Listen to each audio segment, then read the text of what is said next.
Hey, by the way, tonight's game, New York wins that outright.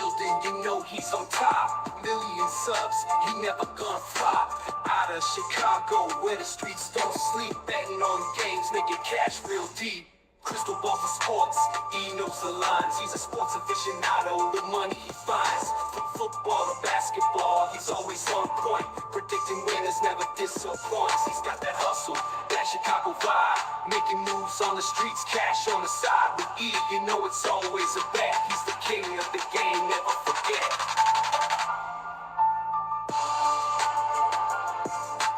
Hello and welcome to the Etoft21sports show for October 29th. How is everyone doing? My name is Eric. I'm the man behind Etoft21sports.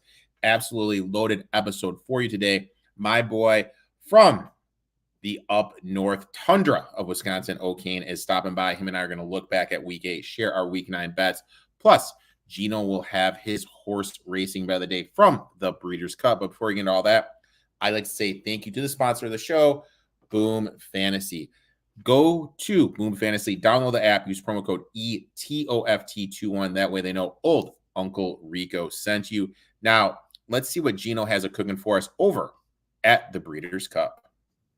It is Breeders' Cup week, Friday and Saturday. So let's go to Friday to take a look at best bet for this week. Let's go to the Breeders' Cup Juvenile Fillies. I don't think there's any real monsters in this race. I like the 4 in here a little bit, Lacara. Look at her last 2 races. So since she's stretched out and gone a little bit longer, when she went to 7 furlongs, she won, she crushes by 8, and she basically goes gate to wire.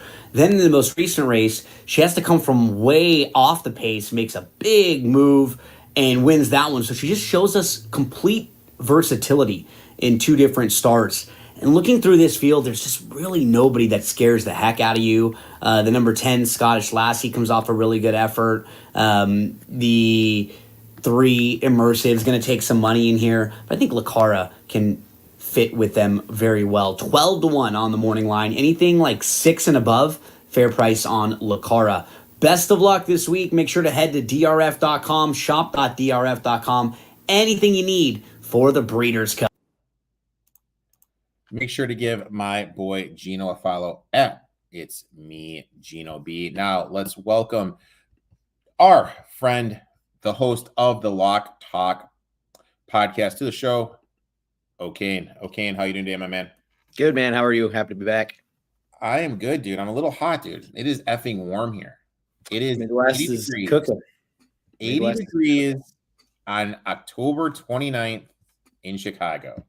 I am a Michigan boy. I need my snow. I need my snow. I like the snow. I need the snow. Got a couple questions in the chat room. Let's get to them right away. Who do we blame for the Bears' loss? Should anyone have lost their job? It's a good question. I'll let you field it first. I've got an idea of what I think, but I'd like to hear your side. All right. So I have a couple things. Number one, that was one of the shittiest games I've ever watched play. I think both those teams insanely aren't as good as people think. Mm-hmm. Number 2, I have this huge Caleb Williams rant I'm going to go on later, so I'll save that for later. Sure. Number 3, why do you have a QB spy? Like 53, Edwards was literally just roaming around spying. I don't understand that. If we watch what the Lions did 2 weeks ago, Glenn brought pressure. Yeah, he brought 5 on a Hail Mary. It was beautiful. Sacked him immediately. And also the Texans did it against the Colts earlier in the day. Mm-hmm. So I don't really know. The guy who's running down the sidelines, waving his hands, I'm spacing on his name. That guy should be made a fool in the film room, and he should be suspended for the game. Yeah, I think suspension's probably right. I don't think, a bunch of people are like, oh, cut him. And it's like, we live in the day and age where you're not probably going to cut him. It's hard to, but I think it all comes down to just a really, really bad coaching staff. This is a group that when Chicago was transitioning over to Caleb, now Caleb, for better or for worse, we'll talk about that later. I don't know why they didn't wipe it clean. Ben Johnson, who obviously was pretty public on not taking a job, probably would have taken the right job if he would have been offered it. And this Bears offense would have been about as fun of a project as you could have had. But again, I think it all comes down to the coaching. A lot of people point at Shane Waldron, the offensive coordinator, which, yeah, you can point at the offensive coordinator all day. I pointed at our defensive coordinator for a long time, but it does come down to Eberflus is not a head coach in this league. He's not played well, any good teams. There's not been a Eberflus team that they won, I think, 7 games last year. I think they ended 7-10, and it's just been sad. Everything about it is sad. They had all this hype coming into the season. Obviously, you and I hear all of that being up where we are. But yeah, I was on Washington money line, so for me, I loved it. I was moving furniture with my dad, watching it on my phone, and we both got to enjoy that moment together. But yeah, man, things are bleak in Chicago, but it's not over. You're in a tough division. Obviously, that's a game that you really do need in the long run, but there's still a chance that 4 teams from the NFC North could make the playoffs. I really think that we're going to see a lot about the leadership in the room for Chicago this weekend. If they go to Arizona and they just completely lay an egg, that's going to be a huge worry point for me. FIU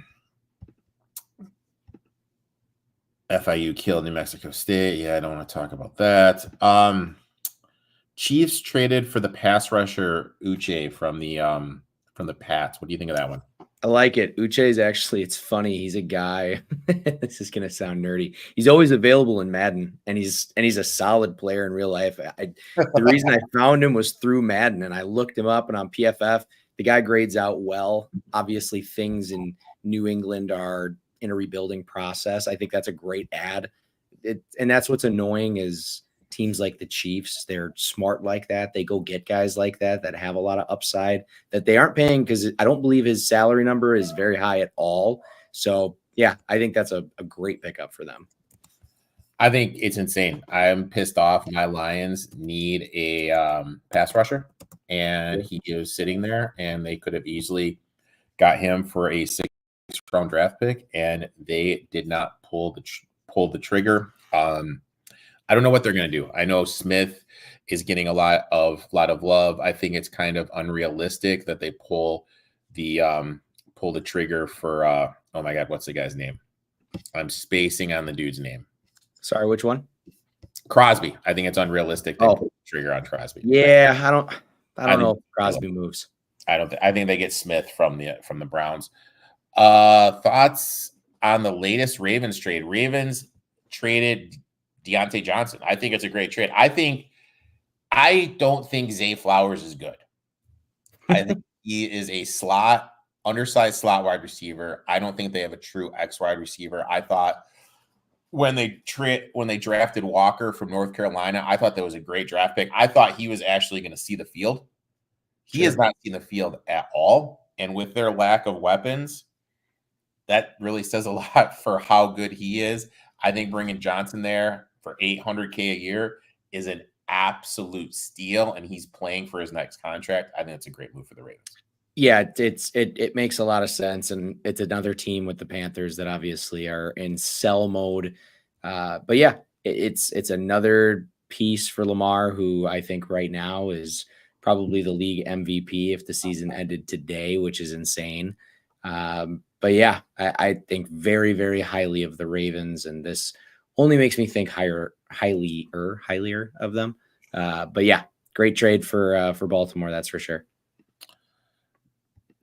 Jason chimes in. Lions are a train. Yes, they are. They are killing it right now. What the hell are you drinking? So here's the thing. I am old as hell. I sleep like shit.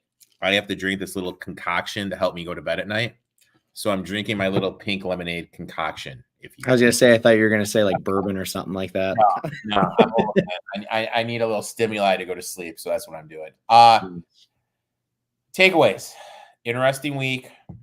I'm interested to hear what your takeaway was from week 8, my friend.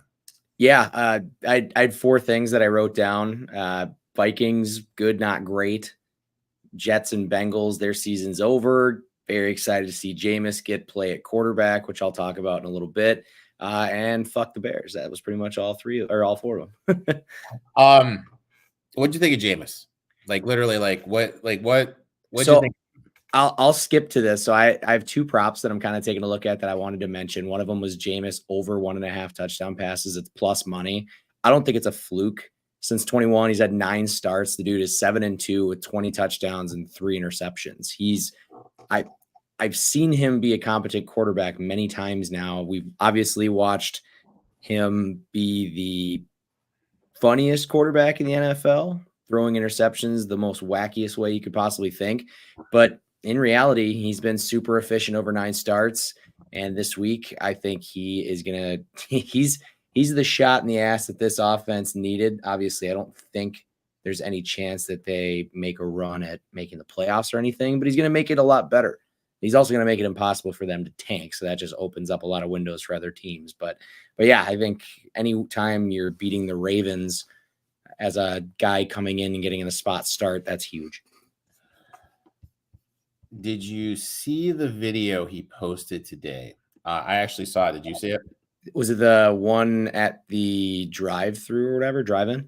Yeah, he was amazed like they could put the tray on the windows. Yeah, dude's never been to an A&W or a Sonic or anything like that in his life. I literally just watched it. Peak Jameis. Yeah. So my takeaway is I have a little Caleb Williams rant. I wasn't a Caleb Williams guy. Sure. Entering the draft, nothing has changed. The Bears did a great job surrounding him with talent. And guys are getting open. He's just not getting it done. He's missing open guys, not reading defenses properly. I watched the All-22. Multiple routes, DJ Moore is open. And he's not getting the ball. And later on during the game, he became visually upset. He was giving up on his routes. He wasn't running the routes for him. He is absolutely perturbed about the whole situation there. And he's supposed to be their alpha. Sure. He is their alpha.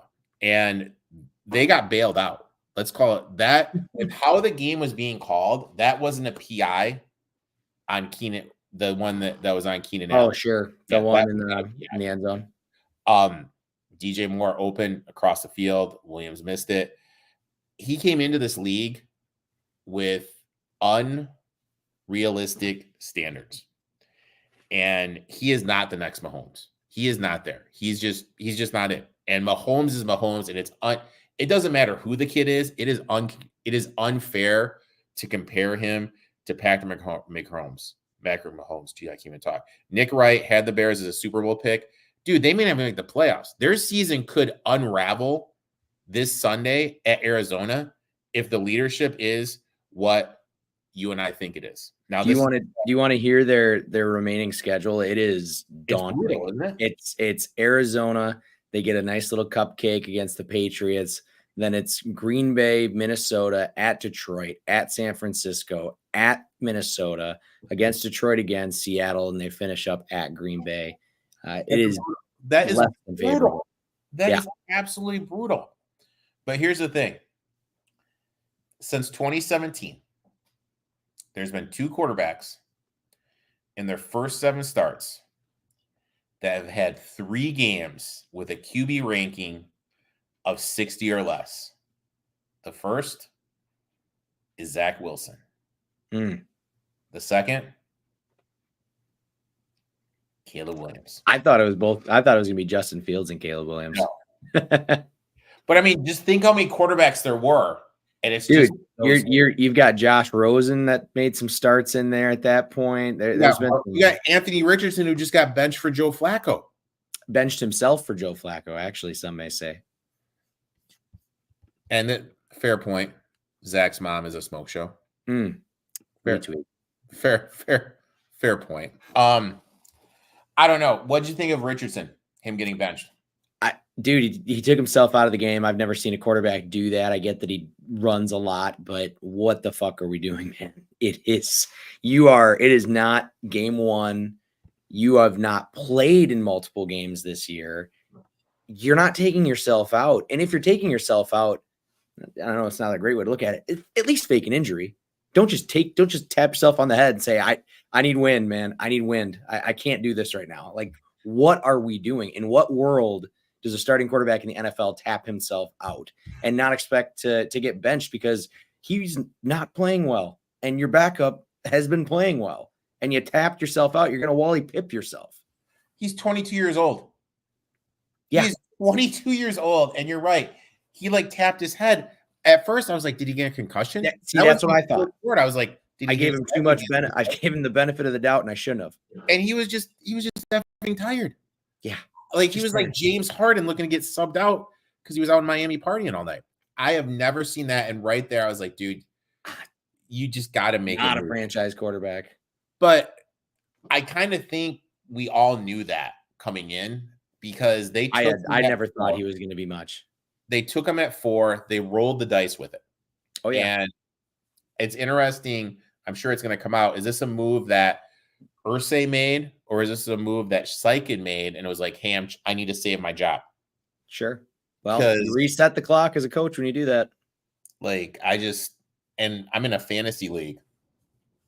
My quarterback to start out was Aaron Rodgers.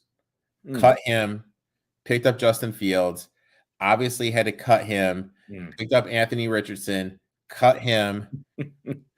Now I'm quarterback gravy. I'm like quarterback 4, dude. I'm just going through quarterbacks like no other. And is that the league that we're in? Dude, I'll tell you what, dude. I'm out, dude. I'm out. Oh, you're that was me who went down. And this is my team. Like, I am still looking at this, trying to figure out how I got out. Josh Allen, Alvin Kamara, Kareem Hunt, Devontae Adams. It's a sad group. DJ Moore, who did nothing. Taysom Hill, who did nothing. And who's my other and Jalen Waddle. Oh, sure. You know, like that's a solid group. And I'm looking at these other guys. Like one guy got 26 points from Ladd McConkey. Like I had 140 and led the league last week. It was pretty. I know you got the extra 10, but and the thing that kicks me off the most is I had a serious internal discussion. Should I do this without? We have no kickers. For those who don't know, we're in a guillotine league. Lowest score of the week is out. Whoever is the highest score gets an extra $100 in their budget. My team was going great. Then Devontae Adams decides he wants to go play in New York. Rashee Rice tears his ACL. My team, I've been hanging on by a thread the last 2 weeks, but this is the week where everyone was back, and I was like, shit, I'm good. DJ Moore doesn't get thrown the ball. Yep. Waddle doesn't get thrown the ball. That blew my mind. Like, Waddle got nothing. Nothing at all. Like, Josh, I'm still just dumbfounded how I'm out, but whatever, you know. As is fantasy. We are moving on to the draft part, the best part of the show. If you watched last week, pretty good week. Chase hit the Cards +3, lost the Pack and Jets under 41.5, lost the Vikings -3. I swept the board. I had the Rams +3, Browns +10, Raiders +10. For the show, we are 25-19-1. Ben, pretty good. Can't complain. We each have 3 bets. Okane, you are the guest. Why don't you kick us off, my friend? Sure, man. What a better way to start than on Thursday Night Football. I like the Jets, or not the Jets, rather the Texans over 20.5. Weird line. Jets are laying 2. A lot of action on the Jets to keep this thing at 2 by some pretty respected people because the public are just hammering out Houston from everything that I've seen. I like Houston with 3 points. I can't really get there with just a couple. I do have them teased up to 8 in this game as well, but I really do like 20.5. You look at the Texans, this is an offense that, yes, they've had their down games. Everybody does have their down games, but I think the Jets are not the defense that we thought they were going to be. There was no carryover from last season, which blows my mind. But we've seen the Texans cover this number or hit this number in, we're looking at 5 straight weeks now. So I'm not worried about it. This is a team that I think can definitely get to that 21, 24, 23, right in that range. I don't see them blowing it up, but yeah, what do you think about that line, man? +2 for the Texans. Where do you think on Thursday Night Football? That's a great lead in because I actually got the Jets at -1.5. Ooh, okay. Currently at -1.5 on Bet Rivers. This is my buying point for the Jets. Teams on a 5-game losing streak, and during that 5 games, haven't covered 67% with an ROI of 30%. Pretty good. Last 20 years. Good trend. Can't complain of that. That's a good trend.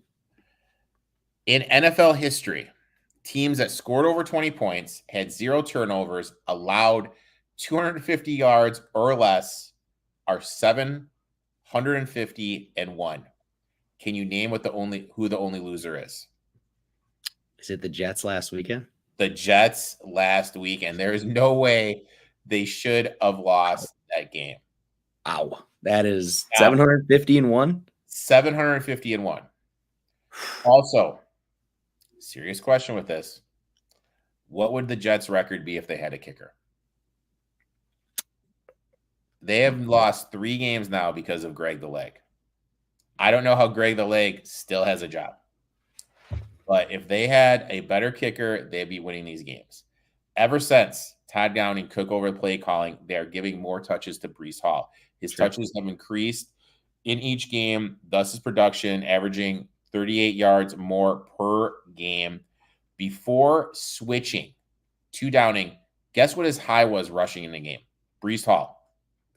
Pre that, I think it was 34 yards. 62. He had one that went over. I bet him at 34.5 and it lost, which was sick. He's since then, he's had 2 games, a game of 80, a game of 100 yards. They're playing the Texans, who have been struggling defending the run. 20th worst against the run per PFF. They are allowing 116 yards per game on the ground. Plus, they're banged up at the linebacker per position. It showed the last 2 games. Colts rushed for 163 yards against them. And look, I know I'm going to get some hate. Every single week, I get flushed with messages in my inbox. CJ Stroud has regressed in this season. Yards per game down. Completion percentage down. TD to INT ratios down. All we need to look at is how much Nico Collins means for CJ Stroud. This season, he has accounted for 29% of his yards production. He hasn't played the last 3 weeks. Let that sit. That's a ton for not playing the last 3 weeks. I watched him throw for 86 yards against my team. It was one of the most confusing things, and they almost still won. I mean, it's insane. Like, he lives with Nico Collins. Sure. Career, 31% of Stroud's production, Nico Collins.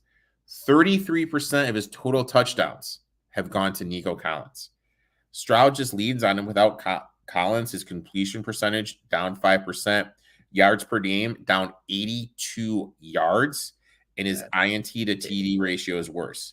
Now you have no Diggs. This is going to be Joe Mixon, Tank Dell, and Xavier Hutchinson. Sure. I am fine fading those 3 guys against the Jets. Mixon, I think, has 80. I looked at it. 86.5 was his rushing total this week. He's probably going to go over. I mean, they're just going to have to lean on him a lot. Well, from a game state, I would normally be a little worried on betting a underdog's running back to go over. But I think even in a game state where they're winning, they still have to feed him the ball just out of necessity, and maybe take his receiving and rushing yards together. I don't know. Yeah, put him in the captain spot for your DFS as well. Yeah. Gambling, in my eyes, all about buying low and selling high. Haven't been impressed with the Texans this year. I'm buying the Jets after that loss. Give me the Jets -1.5. Love it. Ooh. Nice. Ooh. Hey, we can all win on these. We all can win the way we bet it. Give me a 23-20. No, 24-21. Yeah, 24-21. We all win. Teaser hits. It's all good. Everything's good. Good. Next bet, my friend. Yeah, man. Stinky, in my opinion, in this game. Commanders at Giants, total 43.5. I like the under.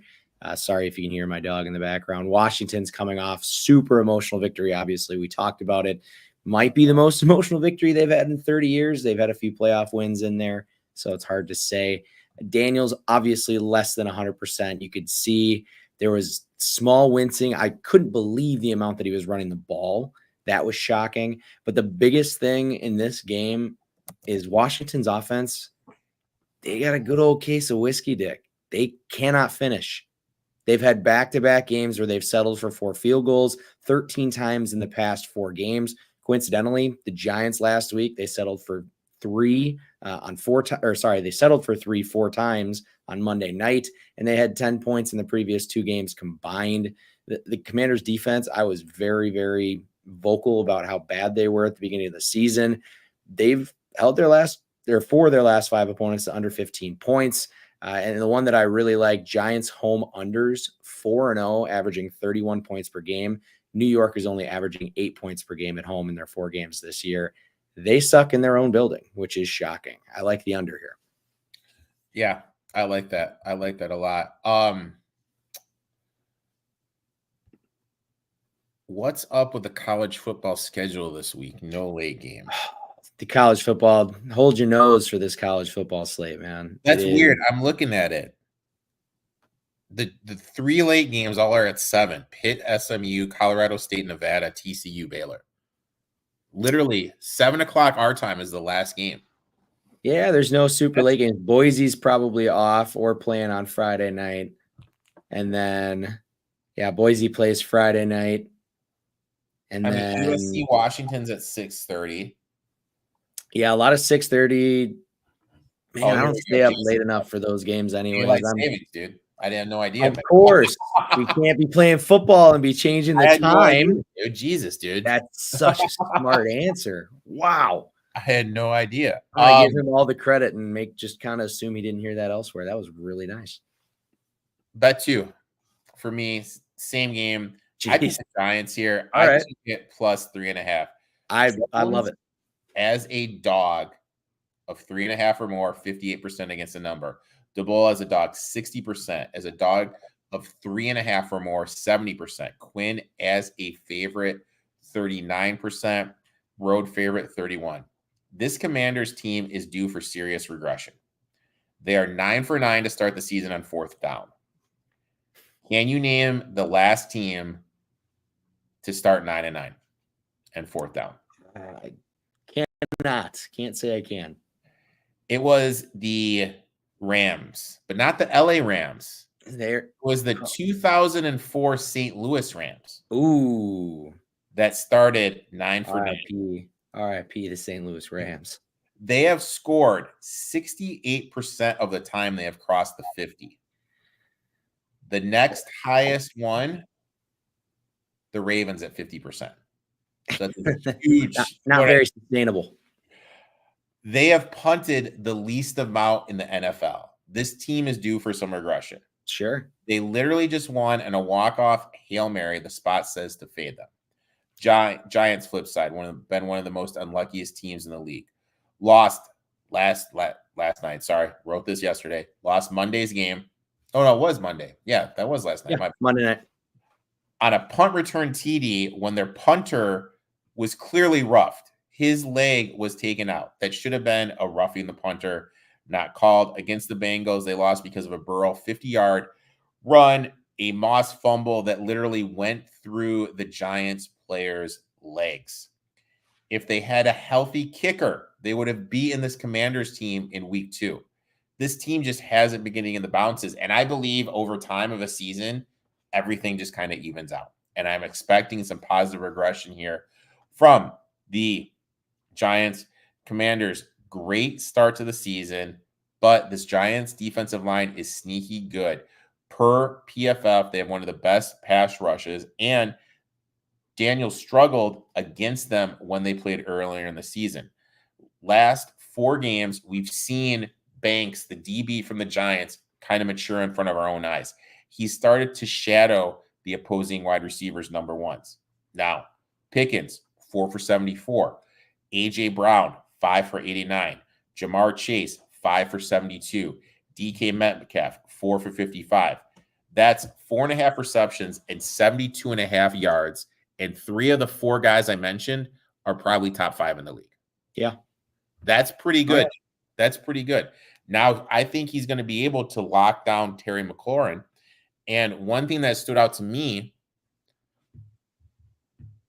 Daniels only really throws to the right side of the field. He never throws to the left side. There's a lot of that going on in this league right now. These quarterbacks are taught to split the field 50-50. It's insane. There's a lot of that going on. And I think Banks is going to be able to take Derrick Henry out of the game, and that's going to force Daniels to make some throws he's uncomfortable with. Oh, yeah. I agree. Yeah, I agree. And especially to your point, the Giants, the biggest thing for me for the Giants is the Giants have found a bit of a run game. Tyrone Tracy is solid, almost 350 yards over the last 4 games. He's found the end zone twice. He's been well over 5 yards per carry. That's a big add to be able to take some of that pressure, because Daniel Jones is not a quarterback that needs to go win you games completely on his own. He needs to be able to have somebody to lean on. But yeah, this is another one where I would love to tease it. I'd tease that thing out to 9.5, do a little Wong teaser action. But yeah, this is I love that bet at plus 3.5. And you mentioned the Commanders defense. I think it's awful too, especially the back four. And I don't understand these coaches' game plans. I don't know if they're like, oh my God, Quinn, Legion of Boom, Diggs, and everyone during this Cowboys game, and that's why they don't attack it.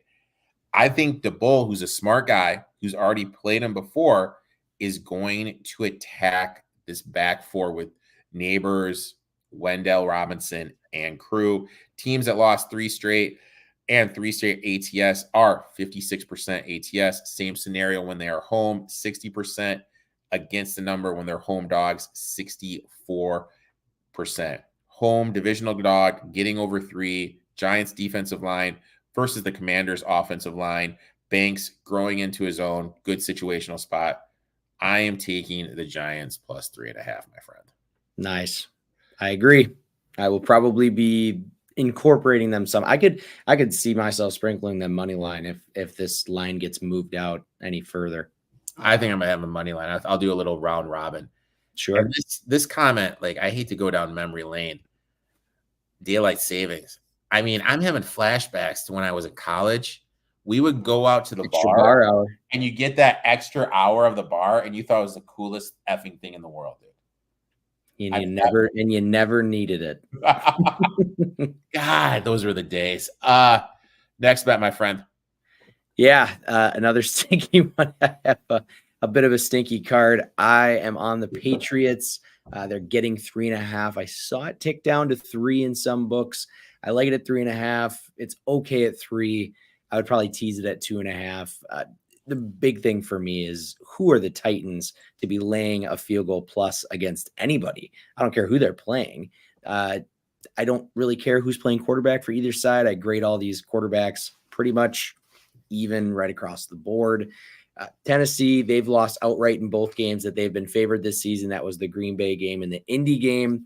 You got a team that's been outscored 86-24 over the past 2 weeks against a team that came off a win as 7-point dogs. Whether they deserve to win that game or not, from what we talked about, they won it at the end of the game. Patriots, to me, they look mispriced again. Like I said, I wouldn't touch it if it moves under 3, but I don't really see a lot of public money coming in on either of these teams.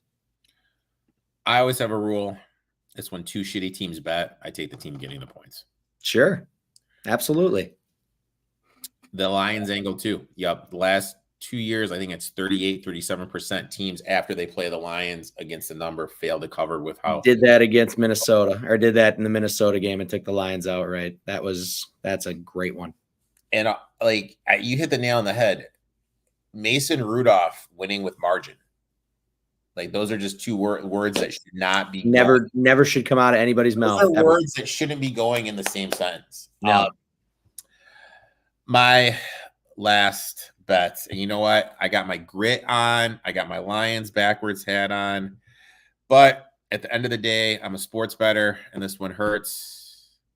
Green Bay Packers plus 3.5. I say it every week. Betting is all about what? Buying low and selling high. Teams that just won by 36 points or more, 40% against the number the following week. Yeah. Let's look at the box. Titans.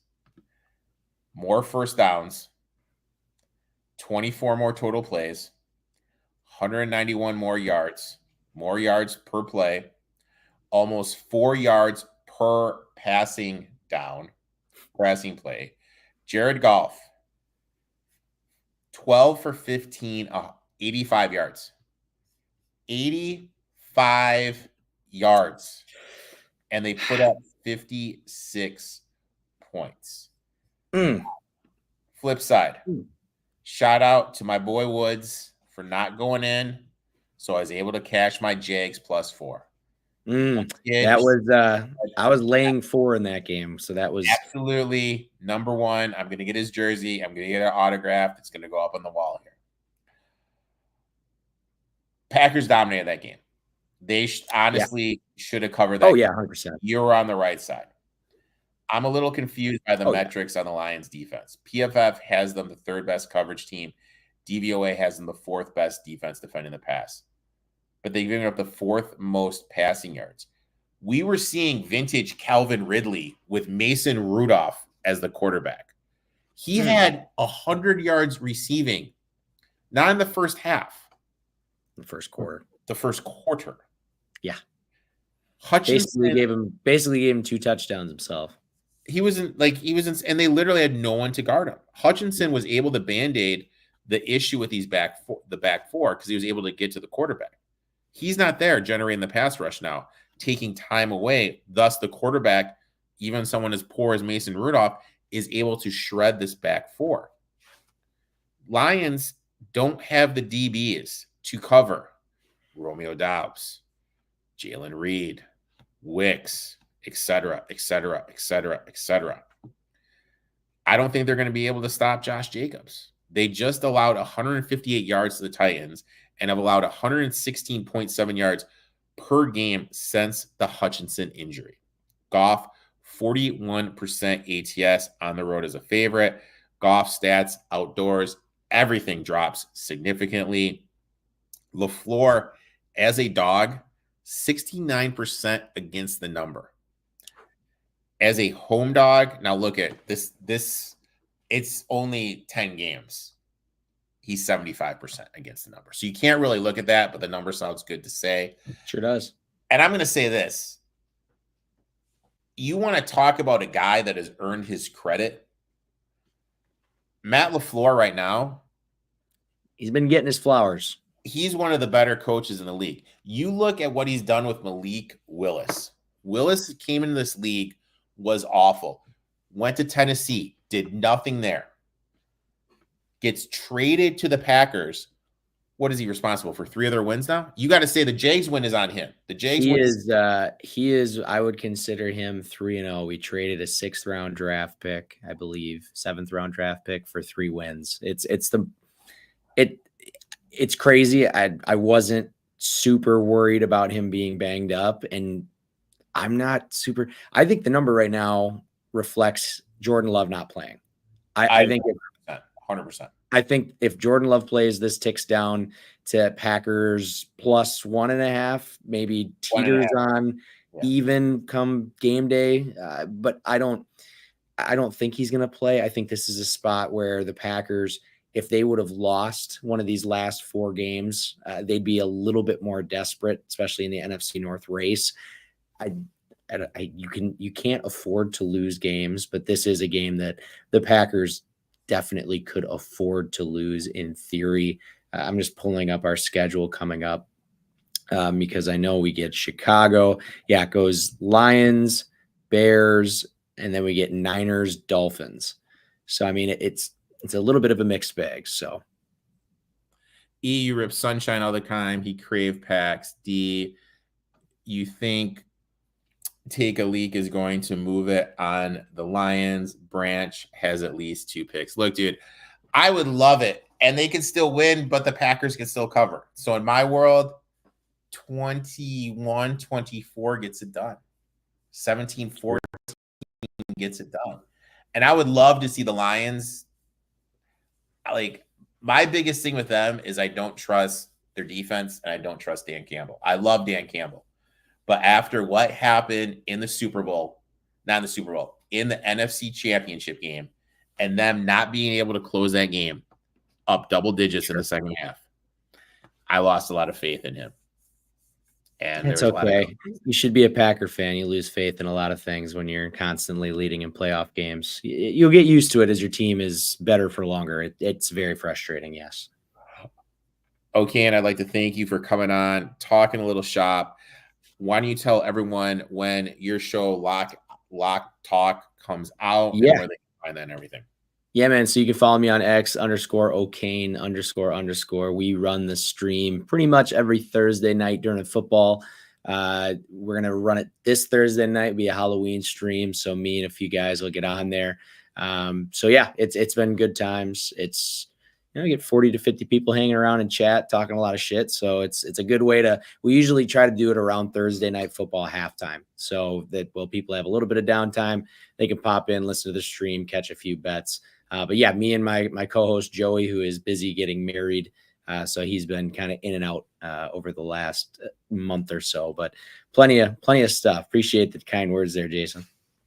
Jason, thanks for tuning in. C Spear, Bobby Thomas, Let's Make Some Money. All you guys, appreciate you guys. We'll be back next week with the whole crew from the Let's Make It Sports Pod. Make sure to give my boy Okane a follow. I listed his X in the description and also your Spotify. I listed down there. Ooh, thank you. Make sure to check that out. We'll be back next week. Good luck, my friend.